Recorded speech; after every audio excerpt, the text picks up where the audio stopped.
வணக்கம்.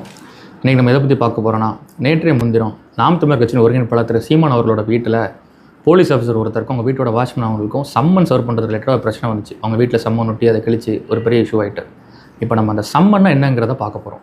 பொதுவாக குற்றவியல் வழக்குகளை பொறுத்தவரை சம்மன் 2 இடத்துலேருந்து வரும். ஒன்று காவல் நிலையம், இன்னொன்று நீதிமன்றம். இப்போ நம்ம சீமான் அவர்களோட வழக்கு எடுத்துக்கிட்டதால் காவல் நிலையத்திலோட இருந்து வர சம்மன்னா என்னங்கிறத பார்க்க போகிறோம். அதை எப்படி கொடுப்பாங்க அந்த முறையில் பார்க்க போகிறோம். சம்மனுங்கிறது பொதுவாக ஒரு விசாரணைக்காக உங்களை அழைக்கிறதுக்காக கொடுக்குற ஒரு அழைப்பானை. அதை அவங்க எப்படிலாம் கொடுக்கலான்னா, ஒன்று நேரடியாக நம்ம வீட்டில் வந்து கொடுக்கலாம். இன்னொன்று நம்ம வீட்டில் வரும்போது நம்ம இல்லைங்கும்போது வீட்டோட மூத்த உறுப்பினர் கையில் கொடுத்துட்டு அவங்க போகலாம்.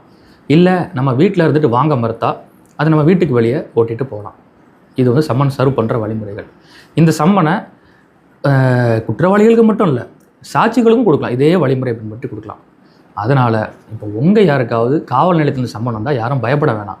அதை நீங்களே வாங்குங்க. வாங்கி நேரடியாக காவல் நிலையத்தில் அப்பியர் ஆகி உங்கள் சைடில் உள்ள கருத்துக்களை நீங்கள் தெரிவிங்க. நன்றி.